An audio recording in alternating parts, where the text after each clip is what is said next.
Uongo uongo basi, uongo uongo basi. Tunataka tuheshimiane. CCM na Chadema tufanye siasa kama zilizoko kwenye mpira wa Simba na Yanga, uwanja unaolingana, refari wa ukweli, mechi ipigwe. Tunaelewana vizuri? Hatutaki zaidi. Tukishindwa kushawishi wananchi, tujilaumu sisi kwamba meya Boni, mwenyekiti wa kanda na kina Benito wameshindwa wenyewe kufikia wananchi, kwa hiyo wananchi hawajatuunga mkono. Hilo sio kosa la tume, wala sio kosa la polisi, wala sio kosa la usalama wa taifa. Hilo litakuwa kosa letu. Lakini kama wananchi wanatuunga mkono, kama tulivyopita barabarani, kila mtu anaona mchana kweupe, watu wote wanafanya hivi, wanapenda Chadema. Acheni wananchi waamue. Tunaelewana ndugu zangu? Mimi sina ugomvi mwingine wowote na Samia Suluhu Hassan. Kama binadamu sina shida naye, sina ugomvi naye. Nina shida na uongozi wa Samia Suluhu Hassan. Kwanza, namna alivyopata huo uongozi. Shida yangu ya kwanza iko hapa. Tunaelewana vizuri? Sina shida na yeye kama mtu. Nina shida na uongozi wake. Kwanza, namna alivyoingia kwenye hayo madaraka. Cha pili, namna anavyotumia hayo madaraka sasa kuendesha nchi yetu, ambayo yanatuathiri wote. Kama chama, mmesikia hapa,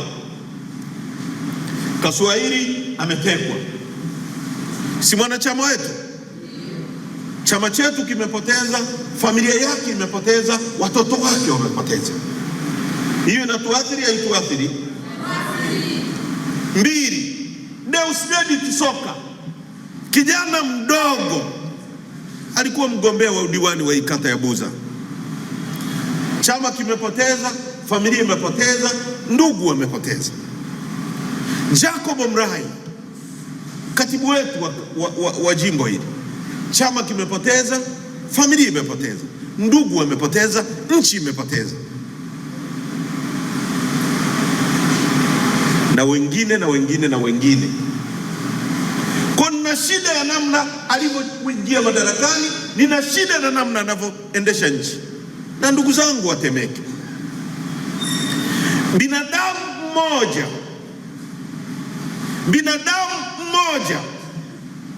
huwezi kumlinganisha uhai wake na kitu chochote duniani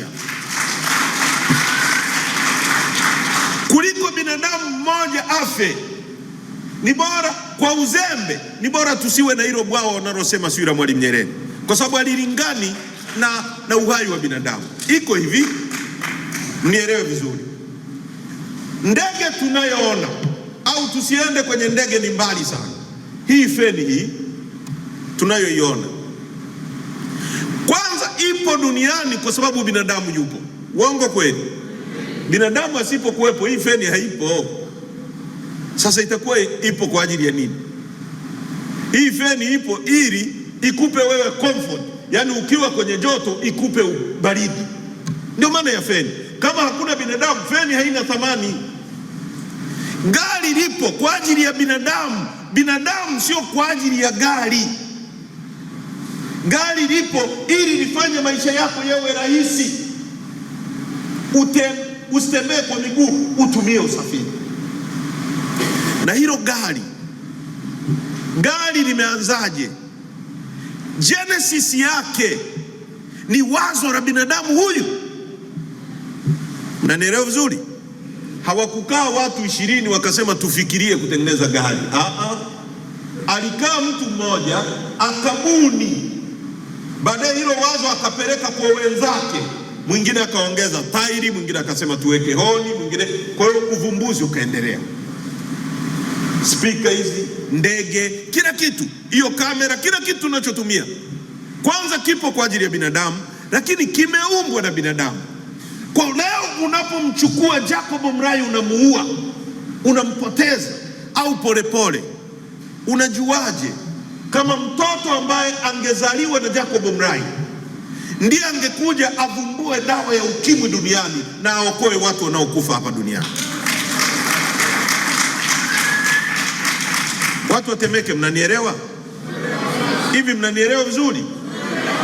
Iko hivi, binadamu thamani yake hailinganishwi na chochote. Ndio maana Israeli, mtu wao mmoja akikamatwa, jeshi lao linaenda vitani kuokoa huyo mtu, kwa sababu anajua miongoni mwa huyu mtu inawezekana akatokea mtu akafanya uvumbuzi mkubwa duniani na dunia ikaokoka. Leo tunakuwa na rais amejiweka madarakani, watu wanatekwa, watu wanapotezwa, watu wanauawa. Lissu anaposema jamani, tusiue watu kwa ajili ya uchaguzi, anamkamata, anampa kesi ya uhaini. Utasemaje huyu mtu si anayeendeleza hayo matendo? Hivi nyewe mnanielewa? Haya, tunaosema jamani, tufate utaratibu wa kuingia kwenye uongozi.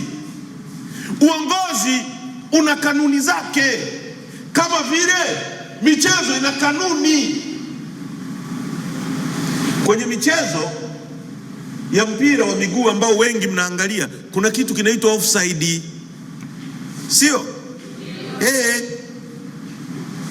Kusingekuwa na kanuni zinaitwa rules of the game. Sema rules of the game. Sheria za michezo. Kusinge kuwepo na sheria za mchezo, maana yake mshambuliaji wa timu ya Yanga baki kule kule, anamwambia kipa, wewe daka rusha huko mimi nifunge. Si hakuna sheria, si hakuna kanuni? Au mpira unatoka nje, yeye anaukokota kutoka nje anafunga, sio? Lakini kuna mpira ukitoka nje unakuwa kurusha. Kuna mpira ukigusa kwenye mkono inakuwa handball. Kuna mpira ukitoka kona, kuna sheria. Na kwenye uongozi kuna sheria, kuna taratibu kwamba jamani, unafanyaje uwe mwenyekiti wa chama?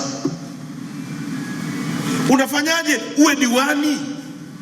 Unafanyaje uwe mbunge? Mwaka jana Chadema tulifanya uchaguzi Mlimani City, uongo kweli, ambao nchi nzima ilikesha tarehe 21, ambao mwenyekiti wetu Tundu Lissu alichaguliwa, na tunamshukuru Mwenyezi Mungu na tunawashukuru wajumbe kwa kile kitu mlichokifanya.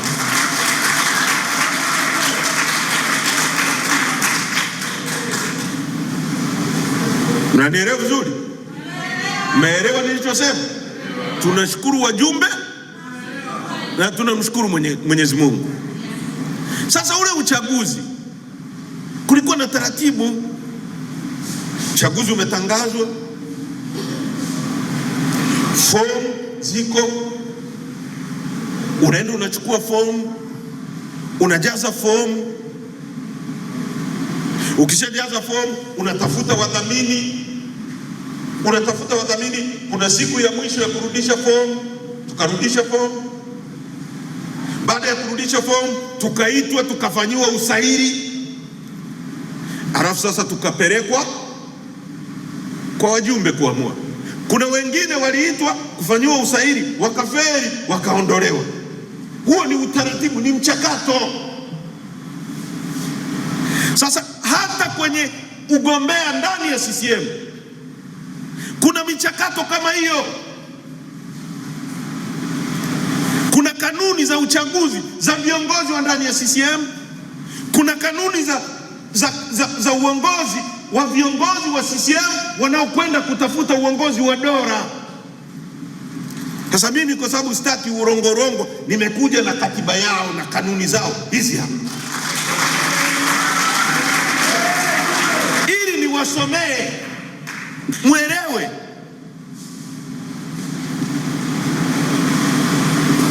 Hii ni kanuni ya CCM.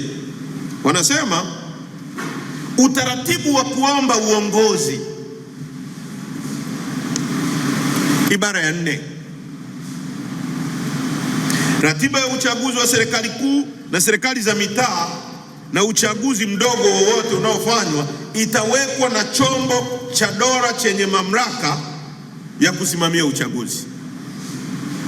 Mara baada ya ratiba hiyo kutolewa, katibu wa CCM wa ngazi inayohusika na uchaguzi huo atawapa fomu za uongozi za kuomba uongozi wanachama wa chama waliojitokeza kugombea.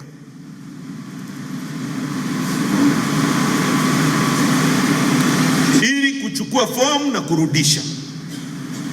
Kila mwanachama wa CCM atakayechukua fomu atatakiwa kurudisha fomu kwa katibu wa CCM wa ngazi inayohusika ndani ya muda uliowekwa, vinginevyo fomu yake haitapokelewa. Huo ni utaratibu wa ndani ya CCM. Wanasema kwa lugha rahisi, hiyo ni ibara ya 4, kwamba kama kuna uchaguzi, Tume ya Taifa ya Uchaguzi ikisha tangaza uchaguzi, katibu wa ngazi husika atatoa fomu kwa wagombea, kwa watu wanaotaka kugombea hizo nafasi kutoka CCM. Kwa hiyo kama ni katibu wa kata, atatangaza kuja kuchukua fomu kwenye kata. Mnisikilize vizuri. Kama ni katibu, kama unagombea ubunge, katibu wa wilaya wa CCM.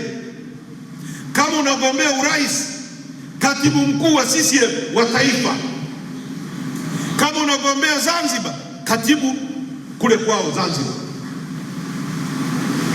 Hiyo ni ibara ya 4, ibara ndogo ya kwanza na ya pili. Wameeleza, wameenda, wanasema wanachama wanaogombea nafasi ya urais wa Jamhuri ya Muungano wa Tanzania watachukua na kurudisha fomu kwa katibu mkuu wa CCM, makao makuu ya ofisi ndogo Dar es Salaam.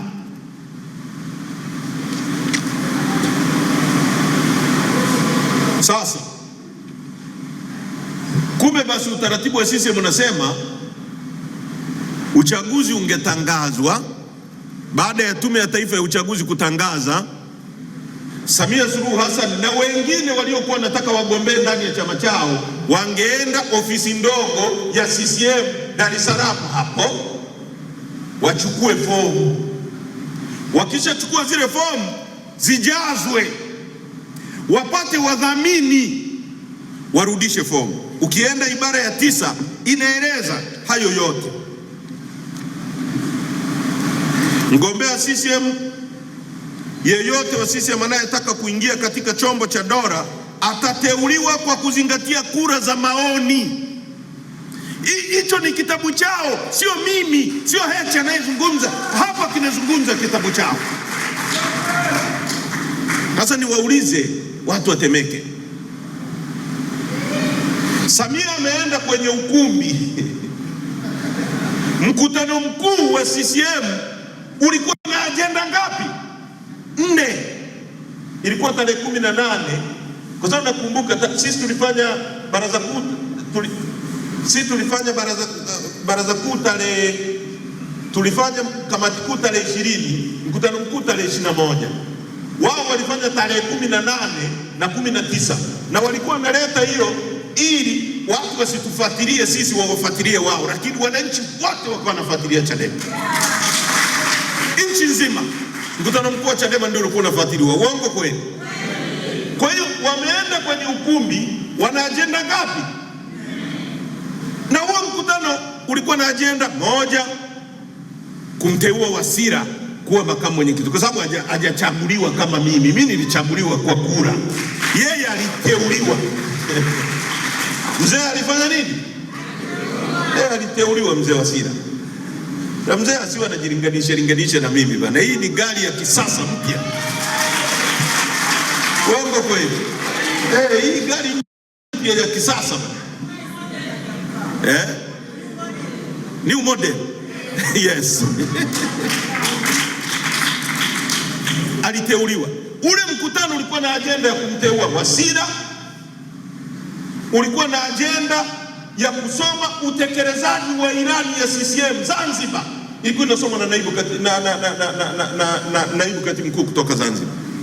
utekelezaji wa ilani ya CCM kwa Tanganyika, au wanayoita muungano feki ambao haupo, muungano ambao tunahitaji kubadilisha. Sio, tunataka muungano mzuri ambao Zanzibar watakuwepo, Tanganyika itakuwepo, na tutakuwa na serikali sasa ya jamhuri, sio? Watanganyika nao wanataka nchi yao. Uongo kweli? Yes. Kwa kulikuwa na hizo agenda. Hii ya huku alikuwa anaisoma mtu anaitwa Kassim Majaliwa. Kassim alikuwa waziri mkuu. Katikati ya kikao mtu akanyanyua mkono aliyesetiwa, akasema, jamani, mnaonaje hapa tumalize kabisa mambo ya kupitisha na rais? Ndio. Basi imepita. Amekaa kwenye kiti pale, yeye mwenyewe Samia Suluhu anahoji, jamani, mko tayari? Ndio. Waliosema ndio wameshinda, kwa hiyo tumpitishe mgombea. Haya, sasa utaratibu utaufanyaje? Tunaomba utupishe kidogo, ili sasa, kwa sababu ni kikao kinachokuchagua. Nichagueni hapa. Jamani, nasema uongo? Nasema uongo? Kwa hiyo unachaguliwa, umekaa kwenye kiti hapo. Yaani kwa mfano mwaka jana sisi tulikuwa na uchaguzi, ilipofika wakati wa uchaguzi Mboya alipita kwenye kiti. Uongo kweli? Wajumbe wa mkutano mkuu wako hapa, nyosha mkono tuone. Si Mboya alipita kwenye kiti bwana. Kiti kikakaliwa na mtu anaitwa Mwakajoka, tulikuwa naye bungeni kutoka Tunduma, ndiye alikaa kwenye kiti wakati kura zinapigwa, kwa sababu ni principle ya kawaida. You cannot be a judge of your own case. Ukiwa jaji wa kesi yako mwenyewe utajipendelea. Tunaelewana vizuri? Sasa eti yule mama, uchaguzi unaendelea, anasema mimi hapa piga kura, nimekaa hapa. Kwa hiyo akapitishwa, ndio mgombea. Mwezi wa kwanza, katiba yao ibara ya 4 inasema usubiri mpaka uchaguzi utakapotangazwa. Cha kwanza, wamepitisha mgombea, ratiba ya uchaguzi haijatangazwa, ya uchaguzi wa serikali. Hajachukua fomu, hajajaza fomu, hajarudisha fomu, hajatafuta wadhamini, hajachujwa na kikao cha neki, amepitishwa moja kwa moja na mkutano mkuu. Hizo ni kanuni zao, zinasema hizo prosesi zote, sio Heche. Msajili yupo, Jaji Mtungi yupo, anaona. Jaji Mtungi kwa mujibu wa sheria ya vyama vya siasa, yeye ndo anapaswa kusimamia kanuni, kuona kwenye vyama vyote zinafuatwa. Mpaka leo Jaji Mtungi hajawahi kusema kwamba Samia hakufuata utaratibu wa kuchukua na kurudisha fomu ya chama chao. Hajawahi kuandikia CCM barua, hajawahi kutaka watoe maelezo. Huyo Jaji Mtungi ana uhalali gani leo Chadema tukikosea wa kutuandikia barua ya kutuambia tutoe maelezo? Mnanielewa vizuri? Mnanielewa vizuri?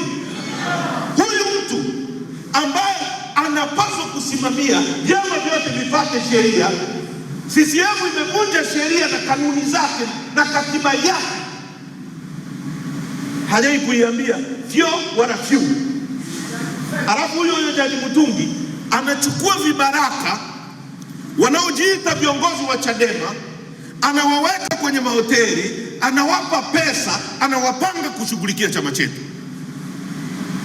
Alafu watu wanatuambia tumia busara, piga magoti tu. Bwana, sisi Lissu amekataa na mimi nimekataa. Nyie mnasemaje? Nyie mnasemaje? Unajua ni ujinga wa kiwango ambacho ni sawasawa na mtu anayejiona na kuzidi nguvu, ana mabavu, ana fedha, ana bunduki, alafu aje achukue mke wako alale naye, alafu ukimfumania anaanza kukupiga wewe na anakuambia niombe msamaha kwa kunifumania. Alafu kuna watu wanajifanya wana busara, wanakuambia wewe muombe msamaha tu.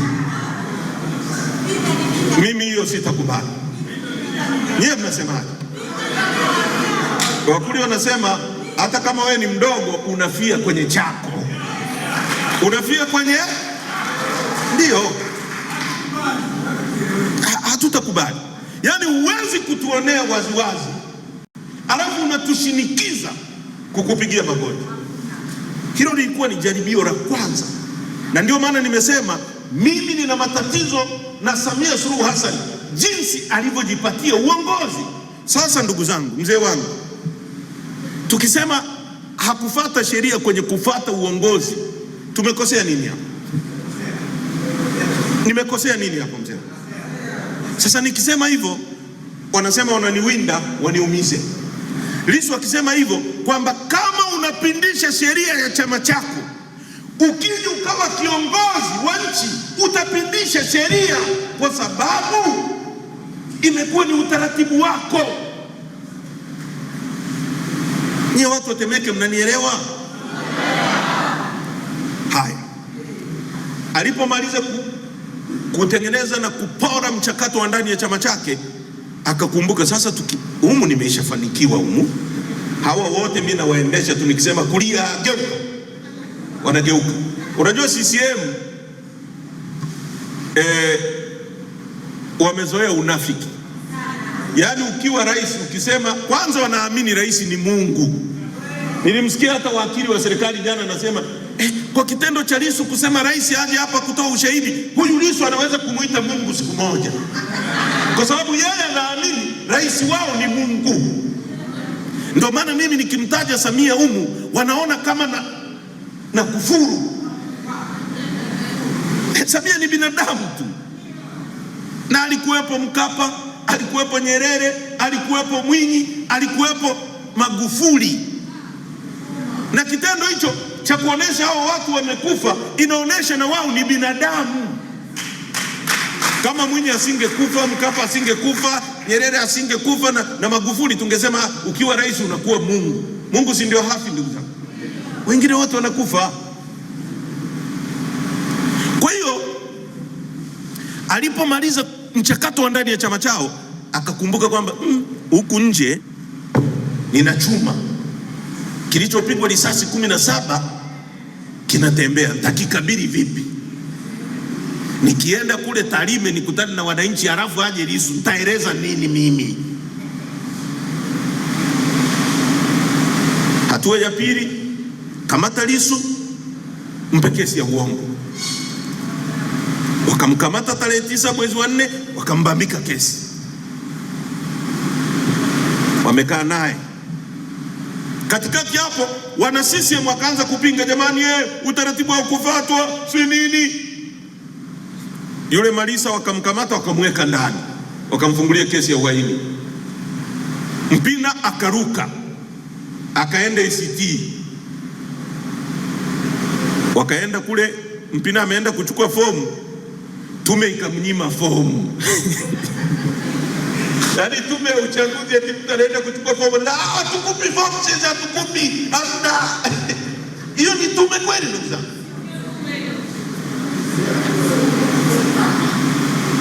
Ndio maana Chadema tulisema no reforms na itaendelea. Hebu angalia, hii inakuonesha kwamba huyu mtu alijiandaa kwa njia zozote lazima awe kiongozi. Weza anakubalika, weza wananchi hawamtaki, mtaki mstaki. Wazungu wanasema it's me or the highway. Yaani kama sio mimi bora nchi ife. Basi akamaliza ndani ya CCM, akaja kwa Lissu, akatoka kwa Lissu, akamalizana na Mpina.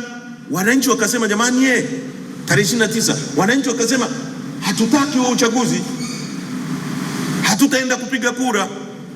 Watu wakapigwa risasi kwa maelfu, wengine wamefatwa kwenye majumba yao, Vijana wadogo pale Mwanza wamekutwa kwenye banda la kuangalia mpira, wamelazwa chini. Dunia hii watu waliopita jeshini wanajua hata adui ukimkamata, adui wa nchi nyingine, akisha sarenda akanyosha mikono, achilia mbali kulala chini, huwezi kumuua, unamkamata kama mateka. Watoto wamelala chini, wakamiminiwa risasi, wakauawa kikatili.